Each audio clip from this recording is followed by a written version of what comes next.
ഗുജറാത്തിൽ ഞങ്ങൾ താമസിക്കുന്ന അഹമ്മദാബാദിൽ നിന്ന് വെറും 1 മണിക്കൂർ ദൂരമേ ഉള്ളൂ വഡോദരയിലെത്താൻ.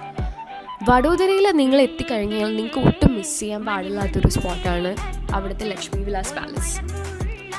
1890s മഹാരാജ സാജിറാവോ ഗായക്വാഡ് III നിർമ്മിച്ച ഈ പാലസ് യൂറോപ്പിലെ ബക്കിംഗ്ഹാം പാലസിനേക്കാൾ 4 ഇരട്ടി വലുതാണെന്നാണ് പറയപ്പെടുന്നത്. റോയൽ ഗ്രാൻഡർ എന്താണെന്ന് കാണണമെങ്കിൽ നിങ്ങൾ ഇവിടെ വന്നാൽ മതി.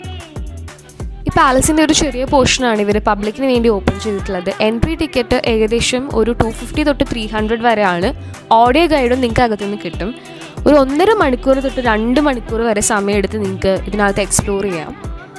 അഹമ്മദാബാദിൽ നിന്ന് വഡോദര വരെ അധികം ദൂരമൊന്നുമില്ലെങ്കിലും ഇവിടുത്തെ ലൈഫ് സ്റ്റൈൽസ് രണ്ടും വളരെ കോൺട്രാസ്റ്റിംഗ് ആണ്. കാരണം ഇവിടുത്തെ ആൾക്കാർ കുറച്ചും കൂടി ഫ്രണ്ട്ലി ആയിട്ടാണ് ഞങ്ങൾക്ക് ഫീൽ ചെയ്തതും കുറച്ചും കൂടി സ്ലോ ആയിട്ടുള്ളൊരു ലൈഫാണ് ഇവിടുത്തെ ആൾക്കാർ ജീവിക്കുന്നത്.